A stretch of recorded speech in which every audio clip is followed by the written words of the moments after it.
유럽에서 가장 보잘것없는 땅이 있었습니다. 국토의 4분의 1이 바다보다 낮았습니다. 비가 오면 물에 잠기고 바람이 불면 바닷물이 밀려들었습니다. 농사를 지으려면 먼저 바다와 싸워야 했습니다.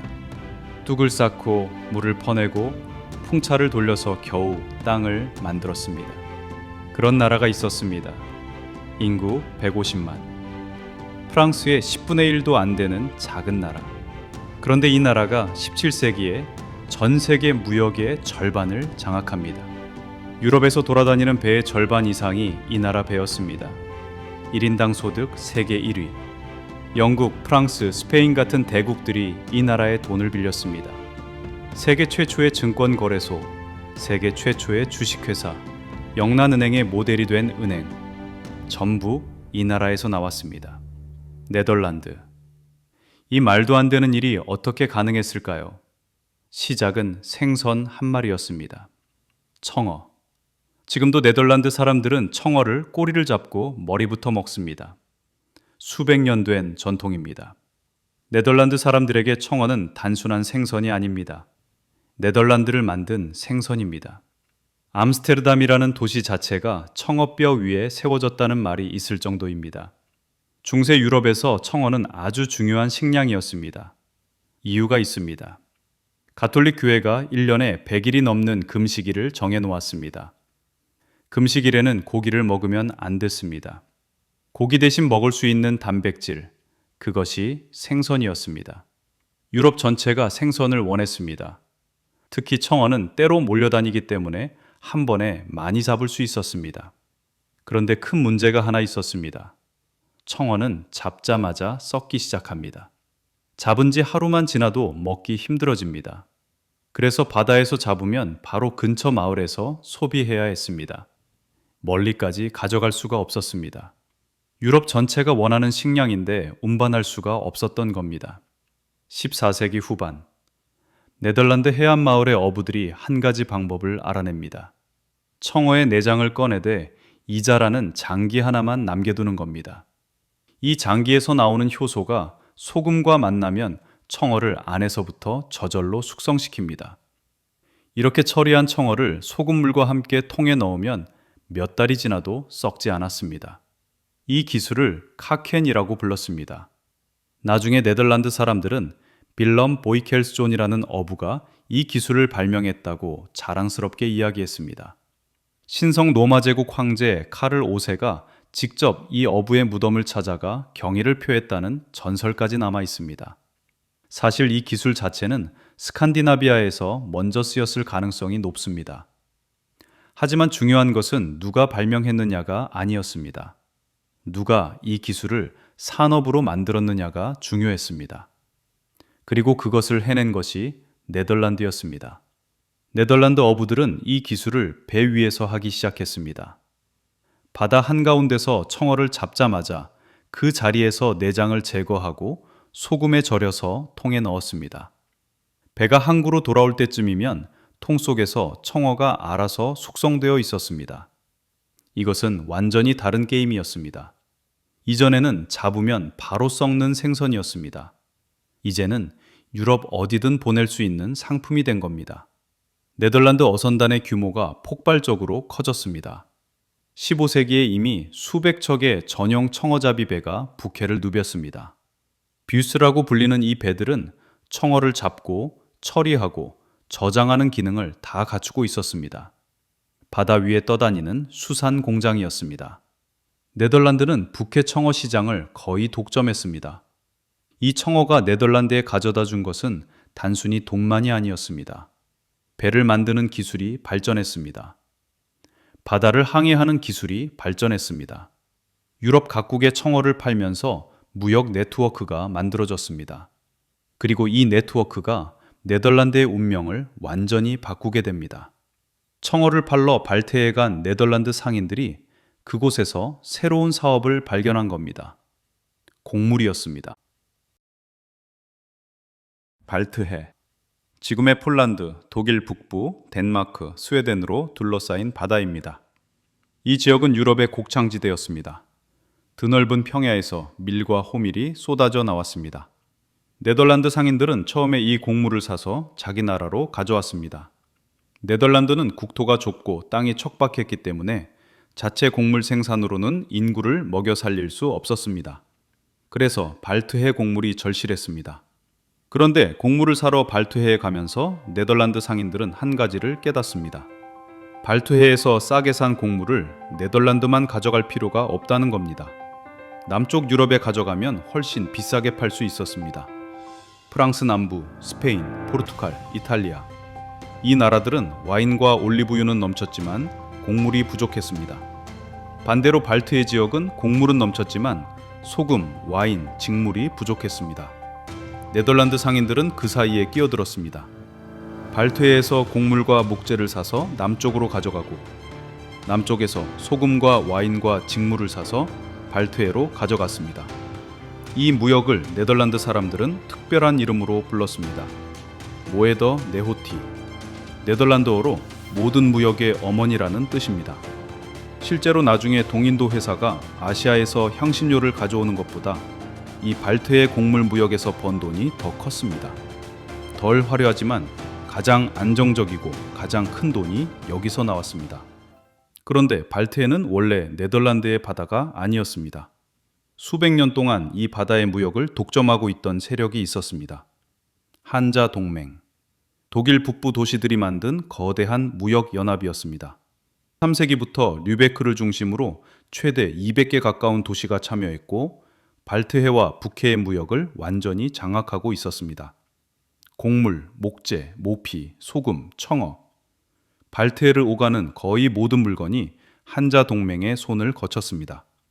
네덜란드 상인들이 이 바다에 끼어들기 시작하자 당연히 충돌이 벌어졌습니다. 한자 동맹의 맹주 류베크는 네덜란드 배가 발트해로 들어오는 것을 막으려 했습니다. 전쟁까지 벌어졌습니다.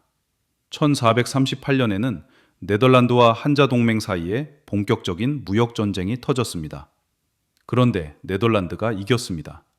이유는 단순했습니다. 네덜란드의 운송비가 한자 동맹보다 훨씬 쌌기 때문입니다. 같은 곡물을 실어 나르는데 네덜란드 배를 쓰면 비용이 적게 들었습니다.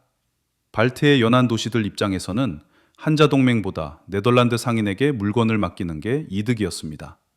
한자 동맹 내부에서도 류베크의 독점에 불만을 가진 도시들이 많았습니다. 류베크가 네덜란드를 막자고 해도 동맹 내 다른 도시들이 협조를 거부했습니다. 결국 15세기 말이 되면 암스테르담이 발트해 곡물 무역의 새로운 중심으로 떠오릅니다. 수백 년을 지배하던 한자 동맹이 신흥 세력에게 밀려난 겁니다. 네덜란드가 이 싸움에서 이길 수 있었던 비밀 무기가 있었습니다. 배였습니다. 16세기 말 네덜란드 항구 도시 호른의 조선소에서 새로운 형태의 배가 만들어집니다. 플라위트. 이 배는 다른 나라 배와 생김새부터 달랐습니다. 다른 나라들은 상선도 전쟁에 쓸 수 있게 대포를 실었습니다. 네덜란드 사람들은 생각이 달랐습니다. 대포를 빼버렸습니다. 대포가 차지하던 공간을 전부 화물칸으로 바꿨습니다. 같은 크기의 배인데 다른 나라 배보다 짐을 2배나 실을 수 있었습니다. 게다가 돛대를 높이 세우고 도르래 장치를 써서 선원 12명에서 15명이면 충분히 운항할 수 있었습니다. 다른 나라 배는 같은 크기에 선원이 30명에서 40명이 필요했습니다.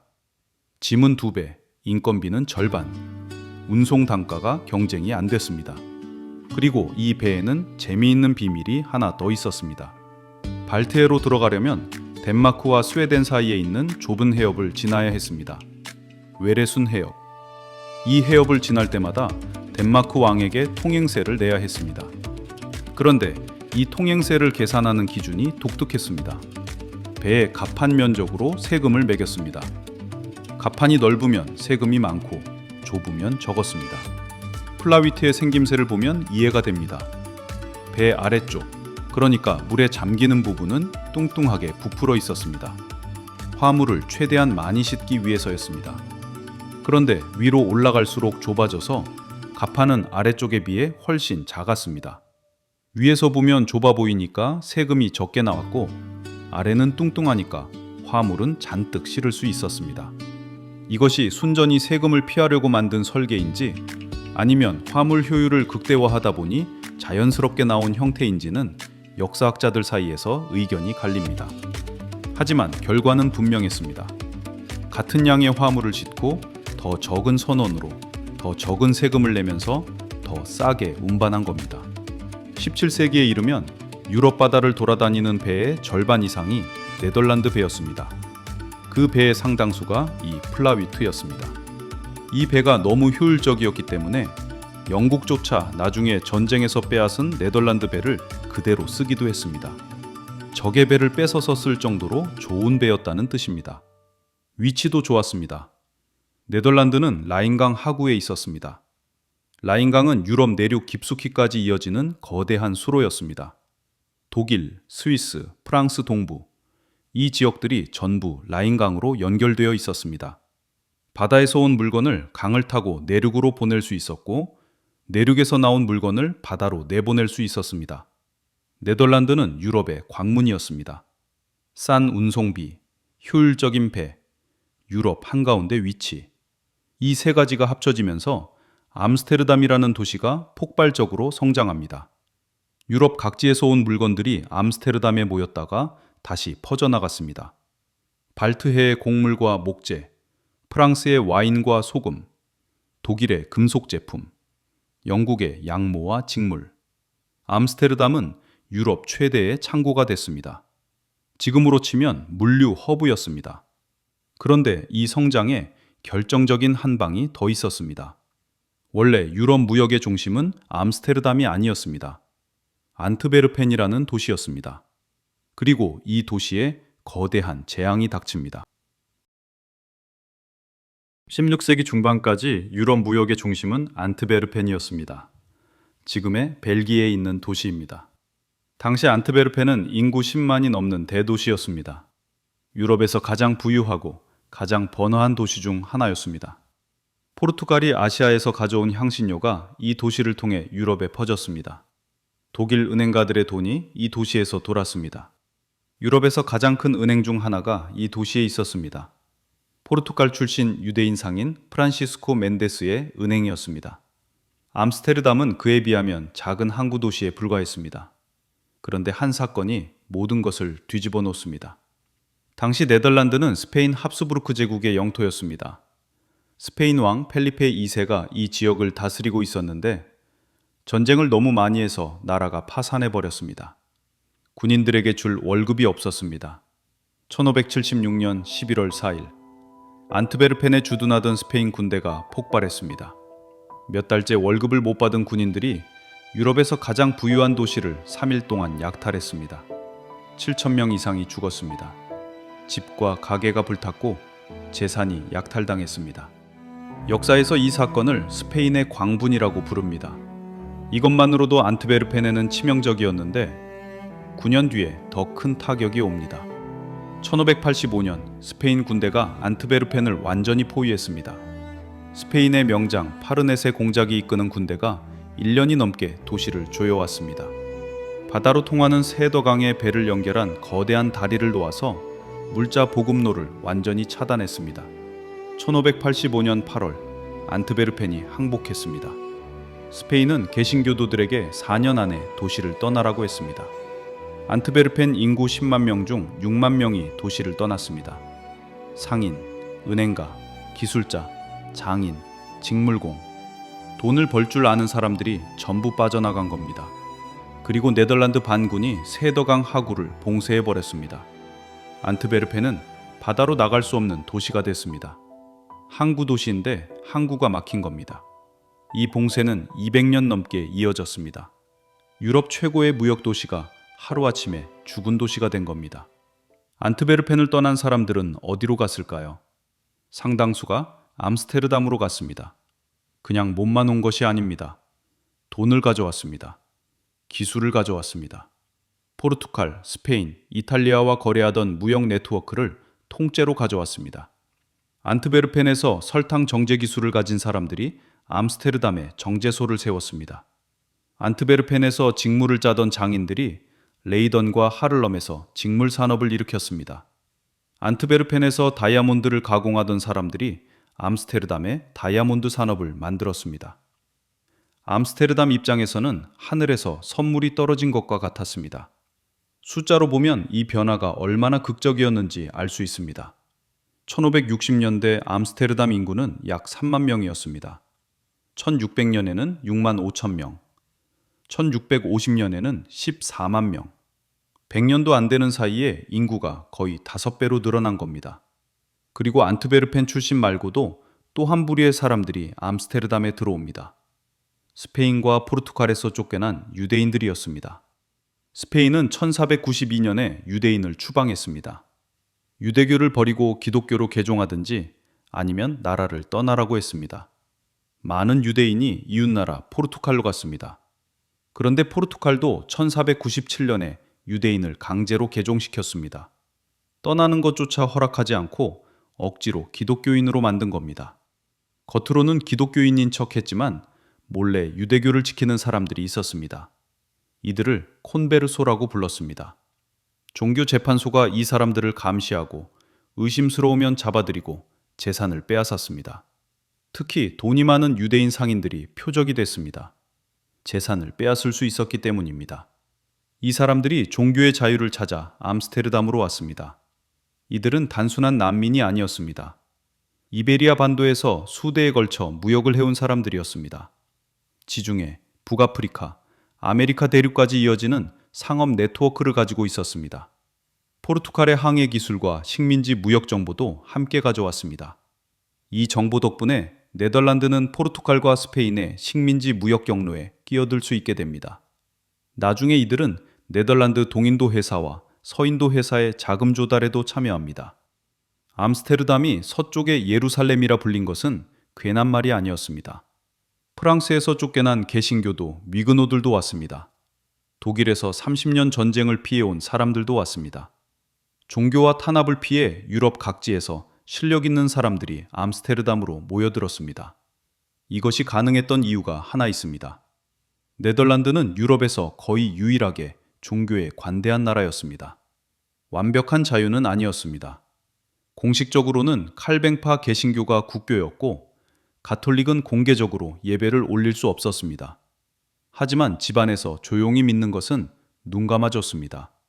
유대인들에게는 유럽 어디에서도 볼 수 없는 수준의 자유가 주어졌습니다. 회당을 짓는 것이 허락됐고 공개적으로 유대교를 믿을 수 있었습니다. 유럽 다른 나라에서는 상상할 수 없는 일이었습니다. 왜 이런 관용이 가능했을까요? 고상한 이유만은 아니었습니다. 돈 때문이었습니다. 네덜란드는 상인들의 나라였습니다. 종교가 달라도 장사를 잘하면 환영했습니다. 돈을 벌어다 주는 사람을 종교 때문에 내쫓는 것은 장사꾼의 논리에 맞지 않았습니다. 스페인이 유대인을 쫓아내서 잃은 것을 네덜란드가 받아서 얻은 겁니다. 이 실용적인 관용이 유럽 최고의 인재들을 한 곳으로 끌어모았습니다. 안트베르펜의 몰락, 유대인과 위그노의 유입, 종교적 관용, 이 세 가지가 겹치면서 16세기 말 암스테르담은 유럽 무역의 새로운 수도로 떠올랐습니다. 그런데 이 모든 성장의 배경에는 하나의 거대한 전쟁이 있었습니다. 네덜란드가 스페인으로부터 독립하기 위해 싸운 전쟁. 80년 동안 계속된 전쟁이었습니다. 그리고 이 전쟁이 역설적으로 네덜란드를 더 강하게 만듭니다. 네덜란드는 원래 나라가 아니었습니다.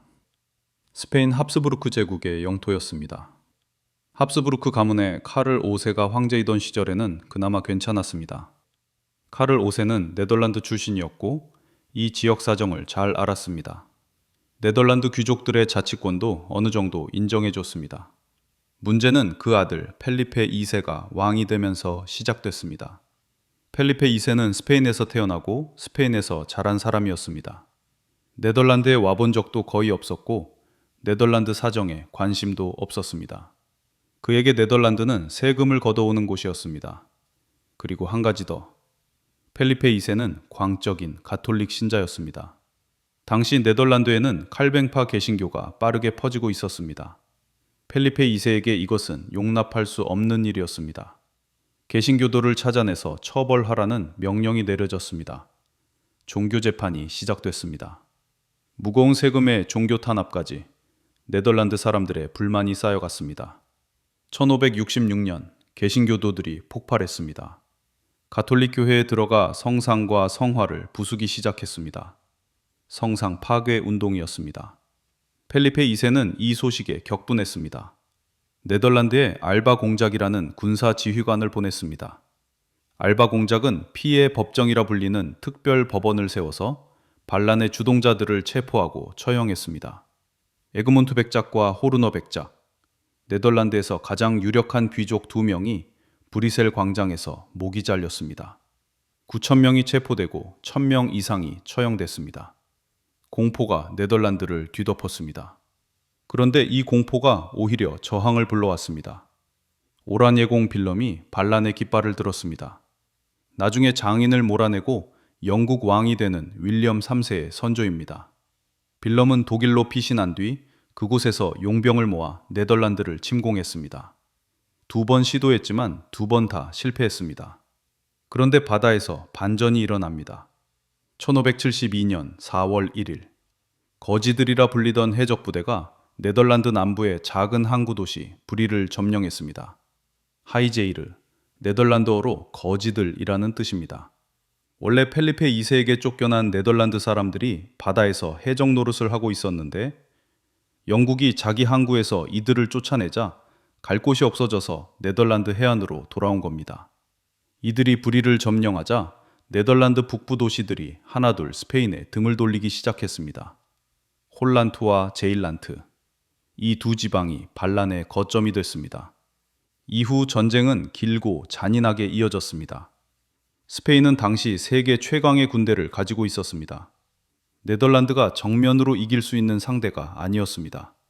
하지만 네덜란드에게는 물이 있었습니다. 위기에 몰리면 둑을 허물어서 바닷물을 끌어들였습니다. 자기 땅을 물에 잠기게 해서 스페인 군대가 들어오지 못하게 한 겁니다. 1574년 레이던 포위전이 대표적인 사례입니다. 스페인 군대가 레이던을 포위하자 네덜란드 반군은 주변 둑을 무너뜨렸습니다. 바닷물이 밀려들어 평야가 바다가 됐고 네덜란드 선박이 그 물 위를 타고 레이던에 식량을 실어 날랐습니다. 스페인 군대는 물속에서 싸울 수 없었습니다. 결국 포위를 풀고 퇴각했습니다. 바다와 싸워온 민족이 바다를 무기로 쓴 겁니다. 1581년 네덜란드 북부 7개 주가 공식적으로 독립을 선언했습니다. 펠리페 2세를 왕으로 인정하지 않겠다는 선언이었습니다. 네덜란드 사람들은 이것을 거부선서라고 불렀습니다. 그런데 3년 뒤인 1584년 반란의 지도자 오란예공 빌럼이 암살당합니다. 펠리페 2세가 현상금을 걸었고 한 가톨릭 광신도가 빌럼을 총으로 쏴 죽였습니다. 지도자를 잃은 네덜란드는 위기에 빠졌습니다. 그 다음 해에 안트베르펜까지 스페인에 함락됐습니다. 하지만 네덜란드는 무너지지 않았습니다. 빌럼의 아들 마우리츠가 뒤를 이었습니다. 마우리츠는 뛰어난 군사 전략가였습니다. 군대를 근대적으로 개혁하고 잃어버린 영토를 하나씩 되찾기 시작했습니다. 1588년에는 스페인의 무적 함대가 영국을 치러 갔다가 대패하면서 스페인의 해상 지배력이 흔들렸습니다. 네덜란드에게 숨쉴 공간이 생긴 겁니다. 그리고 이 전쟁 중에 놀라운 일이 벌어집니다. 전쟁을 하면서 동시에 돈을 벌었습니다. 보통 전쟁을 하면 나라가 가난해집니다. 그런데 네덜란드는 전쟁 중에 오히려 더 부유해졌습니다. 스페인과 싸우면서도 스페인에 물건을 팔았습니다. 적국인데 거래를 한 겁니다. 스페인 식민지에서 온 은이 네덜란드 상인을 통해 유럽에 풀렸습니다. 네덜란드 상인들에게는 적과 아군의 구분보다 이윤이 더 중요했습니다. 1609년 12년 휴전 협정이 체결됩니다. 이 휴전 기간 동안 네덜란드는 폭발적으로 성장했습니다. 1602년에 세운 동인도 회사가 아시아 무역을 장악하기 시작했고 암스테르담은 유럽에서 가장 중요한 무역 도시가 됐습니다. 1621년에 전쟁이 다시 시작됐지만 이미 네덜란드는 스페인이 어쩔 수 없는 나라가 되어 있었습니다. 1648년 베스트 팔렌 조약, 80년 만에 스페인이 네덜란드의 독립을 공식으로 인정했습니다. 유럽에서 가장 강한 제국을 상대로 바다보다 낮은 땅에 사는 인구 150만의 작은 나라가 이긴 겁니다. 이 전쟁이 네덜란드에 남긴 것은 단순한 독립이 아니었습니다. 왕이 없는 나라가 만들어졌습니다. 공화국. 유럽 대부분의 나라에 왕이 있던 시대에 네덜란드는 상인과 시민이 지배하는 공화국이 됐습니다. 왕의 허락이 아니라 상인들의 합의로 정책이 결정됐습니다. 이것이 네덜란드가 다른 나라와 근본적으로 달랐던 점입니다. 그리고 이 상인들의 공화국은 여기서 멈추지 않았습니다. 유럽 각국의 동전이 뒤섞여 혼란스러웠던 시대에 돈의 질서를 잡는 은행을 만들었습니다. 세계 최초의 주식회사를 만들었습니다. 1인당 소득 세계 1위, 유럽 전체 선박의 절반 이상을 보유한 나라, 인구 150만의 세계 최강국, 17세기 네덜란드 황금 시대가 열립니다. 그 이야기는 다음 편에서 하겠습니다.